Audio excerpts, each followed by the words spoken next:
ಸ್ನೇಹಿತರೆ ನಮಸ್ಕಾರ. ಈಗ ನಾನೊಂದು ಪುಟ್ಟ ಕಥೆಯನ್ನು ಹೇಳ್ತೇನೆ.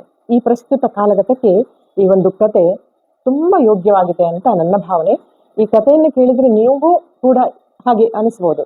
ಯಾಕಂದ್ರೆ ಇವತ್ತಿನ ಬ್ರಾಹ್ಮಣರು ಹೇಗೆ ಇರ್ತಾರೆ ಅನ್ನೋದ್ರ ಬಗ್ಗೆ ಇದೆ. ಮತ್ತೆ ಅವರ ಬ್ರಾಹ್ಮಣರಲ್ಲಿನ ಬ್ರಾಹ್ಮಣತ್ವ ಹೇಗೆ ಇನ್ಕ್ರೀಸ್ ಆಗಬೇಕು, ಅದನ್ನ ಹೇಗೆ ಹೆಚ್ಚು ಮಾಡ್ಕೋಬೇಕು, ಯಾವುದರಿಂದ ಹೆಚ್ಚು ಮಾಡ್ಕೋಬೇಕು ಅನ್ನೋದು ಈ ಒಂದು ಪುಟ್ಟ ಕಥೆಯಲ್ಲಿದೆ. ಕೇವಲ ಜಾತಿಯಿಂದ ಮಾತ್ರ ಬ್ರಾಹ್ಮಣ ಅಲ್ಲ, ಆ ಬ್ರಾಹ್ಮಣನಿಗೆ ಒಂದು ನೀತಿ ಇದ್ರೆ ಮಾತ್ರ ಆತ ಬ್ರಾಹ್ಮಣ. ಅವನ ಬ್ರಾಹ್ಮಣತ್ವವನ್ನ, ಆ ಶಕ್ತಿಯನ್ನ, ಯುಕ್ತಿಯನ್ನ ಉಪಯೋಗಿಸಿ ಹೇಗೆ ಅವನ ಆ ಬ್ರಾಹ್ಮಣತ್ವವನ್ನು ಉಳಿಸಿಕೊಳ್ಬೇಕು ಅನ್ನೋದು ಈ ಒಂದು ಪುಟ್ಟ ಕಥೆಯಲ್ಲಿದೆ. ಸ್ನೇಹಿತರೆ ನಮಸ್ಕಾರ, ನಾ ಸಂಜನಾ.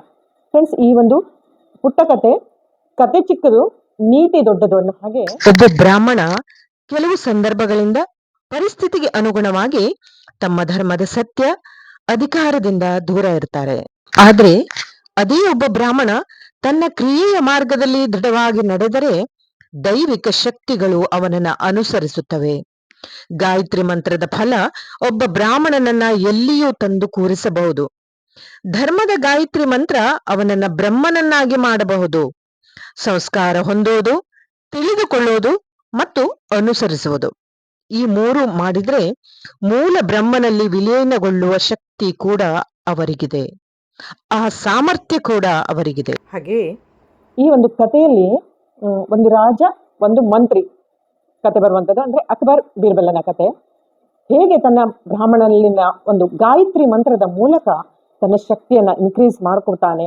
ಅವನು ಹೇಗೆ ಒಂದು ಗಾಯತ್ರಿ ಮಂತ್ರದ ಪವರ್ ಎಷ್ಟಿದೆ ಅಂದ್ರೆ ಅವನು ತನ್ನ ಜೀವನವನ್ನೇ ಬದಲಾಯಿಸಿಕೊಳ್ಳುವಷ್ಟು ಆ ಶಕ್ತಿ ಇದೆ ಗಾಯತ್ರಿ ಮಂತ್ರದಲ್ಲಿ. ಈ ಒಂದು ಕಥೆಯನ್ನ ಕೇಳೋಣ ಸ್ನೇಹಿತರೆ.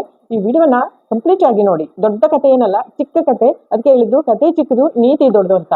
ಯಾಕಂದ್ರೆ ಪ್ರಸ್ತುತ ಕಾಲಘಟ್ಟದಲ್ಲಿ ಬ್ರಾಹ್ಮಣ ಹೇಗಿದ್ದಾನೆ ಅನ್ನೋದು ಕೂಡ ಈ ಒಂದು ಕಥೆಯಲ್ಲಿದೆ, ಮತ್ತೆ ಬ್ರಾಹ್ಮಣ ಹೇಗಿರಬೇಕು ಅನ್ನೋದು ಕೂಡ ಇದರಲ್ಲಿದೆ.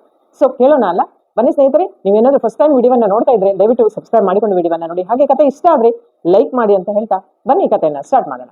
ಬ್ರಾಹ್ಮಣನೊಬ್ಬ ದಯನೀಯ ಸ್ಥಿತಿಯಲ್ಲಿ ಭಿಕ್ಷೆ ಬೇಡುವುದನ್ನು ಕಂಡ ಅಕ್ಬರನು ವ್ಯಂಗ್ಯವಾಗಿ ಬೀರ್ಬಲ್ ಕಡೆಗೆ ಹೇಳಿದನು. ಬೀರ್ಬಲ್, ಇವರು ನಿಮ್ಮ ಬ್ರಾಹ್ಮಣರು, ಯಾರನ್ನು ಬ್ರಹ್ಮದೇವ ಎಂದು ಕರೆಯಲಾಗುತ್ತದೆ. ಅವರು ಭಿಕ್ಷುಕರು. ಆಗ ಬೀರ್ಬಲ್ ಏನನ್ನೂ ಹೇಳಲಿಲ್ಲ. ಆದರೆ ಅಕ್ಬರ್ ಅರಮನೆಗೆ ಹೋದಾಗ ಬೀರ್ಬಲ್ ಹಿಂತಿರುಗಿ ಬಂದು ಬ್ರಾಹ್ಮಣನನ್ನು ಏಕೆ ಬೇಡಿಕೊಂಡಿದ್ದಾನೆ ಎಂದು ಕೇಳಿದನು. ಬ್ರಾಹ್ಮಣನು ಹೇಳಿದನು, ನನ್ನ ಬಳಿ ಹಣ, ಒಡವೆ, ಭೂಮಿ ಇಲ್ಲ ಮತ್ತು ನಾನು ಹೆಚ್ಚು ವಿದ್ಯಾವಂತನಲ್ಲ. ಹೀಗಾಗಿ ಕುಟುಂಬ ನಿರ್ವಹಣೆಗಾಗಿ ಭಿಕ್ಷೆ ಬೇಡುವುದು ನನ್ನ ಅನಿವಾರ್ಯತೆಯಾಗಿದೆ. ಬೀರ್ಬಲ್ ಕೇಳಿದ, ಭಿಕ್ಷೆಯಿಂದ ದಿನಕ್ಕೆ ಎಷ್ಟು ಸಿಗುತ್ತದೆ? ಬ್ರಾಹ್ಮಣ ಉತ್ತರಿಸಿದ, 6ರಿಂದ 8 ನಾಣ್ಯಗಳು. ಬೀರ್ಬಲ್ ಹೇಳಿದನು, ನಿನಗೆ ಕೆಲಸ ಸಿಕ್ಕರೆ ಭಿಕ್ಷೆ ಬೇಡುವಿಯಾ? ಬ್ರಾಹ್ಮಣ ಕೇಳಿದ, ನಾನೇನು ಮಾಡಬೇಕು? ಬೀರ್ಬಲ್ ಹೇಳಿದರು, ನೀವು ಬ್ರಹ್ಮ ಮುಹೂರ್ತದಲ್ಲಿ ಸ್ನಾನ ಮಾಡಿ ಶುಭ್ರವಾದ ಬಟ್ಟೆಗಳನ್ನು ಧರಿಸಬೇಕು ಮತ್ತು ಪ್ರತಿದಿನ 101 ಗಾಯತ್ರಿ ಮಂತ್ರವನ್ನು ಪಠಿಸಬೇಕು ಮತ್ತು ಇದಕ್ಕಾಗಿ ನೀವು ಪ್ರತಿದಿನ 10 ನಾಣ್ಯಗಳನ್ನು ಪಡೆಯುತ್ತೀರಿ. ಬ್ರಾಹ್ಮಣನು ಬೀರ್ಬಲ್ನ ಪ್ರಸ್ತಾಪವನ್ನು ಒಪ್ಪಿಕೊಂಡನು.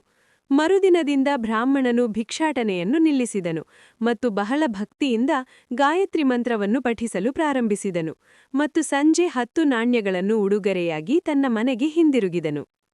ಕೆಲವು ದಿನಗಳ ನಂತರ ಬ್ರಾಹ್ಮಣನ ನಿಜವಾದ ಭಕ್ತಿ ಮತ್ತು ಉತ್ಸಾಹವನ್ನು ನೋಡಿದ ನಂತರ ಬೀರ್ಬಲ್ ಗಾಯತ್ರಿ ಮಂತ್ರ ಪಠಣಗಳ ಸಂಖ್ಯೆ ಮತ್ತು ನಾಣ್ಯಗಳ ಸಂಖ್ಯೆ ಎರಡನ್ನೂ ಹೆಚ್ಚಿಸಿದನು. ಈಗ ಗಾಯತ್ರಿ ಮಂತ್ರದ ಬಲದಿಂದಾಗಿ ಬ್ರಾಹ್ಮಣನಿಗೆ ಹಸಿವು, ಬಾಯರಿಕೆ ಮತ್ತು ದೈಹಿಕ ಕಾಯಿಲೆಗಳ ಬಗ್ಗೆ ಚಿಂತೆಯಿಲ್ಲ.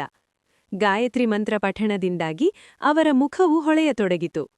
ಜನರ ಗಮನ ಬ್ರಾಹ್ಮಣರತ್ತ ಆಕರ್ಷಿತವಾಗತೊಡಗಿತು. ಅವರ ದರ್ಶನ ಪಡೆದು ಭಕ್ತರು ಸಿಹಿ, ಹಣ್ಣು, ಹಣ, ವಸ್ತ್ರಗಳನ್ನು ಅರ್ಪಿಸಲು ಆರಂಭಿಸಿದರು. ಈಗ ಅವನಿಗೆ ಬೀರ್ಬಲ್ನಿಂದ ಸಿಗುವ ನಾಣ್ಯಗಳ ಅಗತ್ಯವೂ ಇಲ್ಲ. ಬ್ರಾಹ್ಮಣನಿಗೆ ಭಕ್ತಿಯಿಂದ ಅರ್ಪಿಸಿದ ವಸ್ತುಗಳಿಗೆ ಯಾವುದೇ ಆಕರ್ಷಣೆಯಿಲ್ಲ. ಅವನು ಯಾವಾಗಲೂ ತನ್ನ ಮನಸ್ಸಿನಿಂದ ಗಾಯತ್ರಿಯಿಂದ ಜಪಿಸಲು ಪ್ರಾರಂಭಿಸಿದನು. ಬ್ರಾಹ್ಮಣ ಸಂತನೊಬ್ಬ ಗಾಯತ್ರಿ ಪಠಣ ಮಾಡಿದ ಸುದ್ದಿ ಎಲ್ಲೆಡೆ ಹರಡತೊಡಗಿತು. ದರ್ಶನ ಪಡೆಯಲು ದೂರದ ಊರುಗಳಿಂದ ಭಕ್ತರು ಬರತೊಡಗಿದರು. ಭಕ್ತರು ಬ್ರಾಹ್ಮಣನ ತಪಸ್ಸಿನ ಸ್ಥಳದಲ್ಲಿ ದೇವಾಲಯ ಮತ್ತು ಆಶ್ರಮವನ್ನು ನಿರ್ಮಿಸಿದರು. ಅಕ್ಬರನಿಗೆ ಬ್ರಾಹ್ಮಣನ ತಪಸ್ಸಿನ ಖ್ಯಾತಿಯ ಸುದ್ದಿಯೂ ಸಿಕ್ಕಿತು. ಚಕ್ರವರ್ತಿಯು ದರ್ಶನಕ್ಕೆ ಹೋಗಲು ನಿರ್ಧರಿಸಿದನು ಮತ್ತು ಅವನು ರಾಜ ಉಡುಗೊರೆಗಳನ್ನು ತೆಗೆದುಕೊಂಡು ರಾಜವೈಭವದಲ್ಲಿ ಬೀರ್ಬಲ್ನೊಂದಿಗೆ ಸಂತನನ್ನು ಭೇಟಿ ಮಾಡಲು ಹೋದನು. ಅಲ್ಲಿಗೆ ತಲುಪಿದ ನಂತರ ರಾಜ ಉಡುಗೊರೆಗಳನ್ನು ಅರ್ಪಿಸಿ ಬ್ರಾಹ್ಮಣನಿಗೆ ನಮಸ್ಕರಿಸಿದನು. ಅಂತಹ ಅದ್ಭುತ ಸಂತನನ್ನು ನೋಡಿ ಹೃದಯ ತುಂಬಿದ ಸಂತೋಷದಿಂದ ರಾಜ ಬೀರ್ಬಲ್ನೊಂದಿಗೆ ಹೊರಬಂದನು. ಆಗ ಬೀರ್ಬಲ್ ಕೇಳಿದರು, ಈ ಸಂತ ನಿಮಗೆ ಗೊತ್ತಾ? ಅಕ್ಬರ್ ಹೇಳಿದರು, ಇಲ್ಲ ಬೀರ್ಬಲ್, ನಾನು ಇಂದು ಅವರನ್ನು ಮೊದಲ ಬಾರಿಗೆ ಭೇಟಿಯಾದೆ. ಆಗ ಬೀರ್ಬಲ್ ಹೇಳಿದರು, ಮಹಾರಾಜ, ನೀವು ಅವರನ್ನು ಚೆನ್ನಾಗಿ ತಿಳಿದಿದ್ದೀರಿ. ಇದೇ ಭಿಕ್ಷುಕ ಬ್ರಾಹ್ಮಣ, ಯಾರ ಮೇಲೆ ನೀವು ವ್ಯಂಗ್ಯವಾಗಿ ಹೇಳಿದ್ದೀರಿ, ಅವನು ನಿಮ್ಮ ಬ್ರಾಹ್ಮಣ, ಯಾರನ್ನು ಬ್ರಹ್ಮದೇವ ಎಂದು ಕರೆಯಲಾಗುತ್ತದೆ. ಇಂದು ನೀವೇ ಆ ಬ್ರಾಹ್ಮಣನ ಪಾದಗಳಿಗೆ ತಲೆಬಾಗಿ ನಮಸ್ಕರಿಸಿದ್ದೀರಿ. ಅಕ್ಬರನ ಆಶ್ಚರ್ಯಕ್ಕೆ ಮಿತಿಯಿರಲಿಲ್ಲ. ಬೀರ್ಬಲ್ ಕೇಳಿದರು, ಆದರೆ ಈ ದೊಡ್ಡ ಬದಲಾವಣೆ ಹೇಗೆ ಸಂಭವಿಸಿತು? ಬೀರ್ಬಲ್ ಹೇಳಿದರು, ಮಹಾರಾಜ, ಅವನು ಮೂಲತಃ ಬ್ರಾಹ್ಮಣ. ಸಂದರ್ಭಗಳಿಂದಾಗಿ ಅವರು ತಮ್ಮ ಧರ್ಮದ ಸತ್ಯ ಮತ್ತು ಅಧಿಕಾರದಿಂದ ದೂರವಿದ್ದರು. ಧರ್ಮದ ಗಾಯತ್ರಿ ಮಂತ್ರವು ಬ್ರಾಹ್ಮಣನನ್ನು ಬ್ರಹ್ಮನನ್ನಾಗಿ ಮಾಡಿತು ಮತ್ತು ಚಕ್ರವರ್ತಿಯನ್ನು ಅವನ ಕಾಲಿಗೆ ಬೀಳುವಂತೆ ಒತ್ತಾಯಿಸಿತು. ಯಾಕೆಂದರೆ ಬ್ರಾಹ್ಮಣರು ಆಸನ ಮತ್ತು ತಪಸ್ಸಿನಿಂದ ದೂರ ಬದುಕಿದ್ದಾರೆ, ಆದ್ದರಿಂದ ಅವರು ಬಳಲುತ್ತಿದ್ದಾರೆ. ಪ್ರಸ್ತುತ ಎಲ್ಲಾ ಬ್ರಾಹ್ಮಣರು ತಮ್ಮ ಕಾರ್ಯಗಳೊಂದಿಗೆ ಮರುಸಂಪರ್ಕವನ್ನು ಹೊಂದಬೇಕಾದ ಅವಶ್ಯಕತೆಯಿದೆ. ತಮ್ಮ ಸಂಸ್ಕಾರಗಳನ್ನು ತಿಳಿದುಕೊಂಡು ಅನುಸರಿಸುವುದು ಮೂಲ ಬ್ರಹ್ಮದಲ್ಲಿ ವಿಲೀನವಾಗುವ ಸಾಮರ್ಥ್ಯ ಬ್ರಹ್ಮ.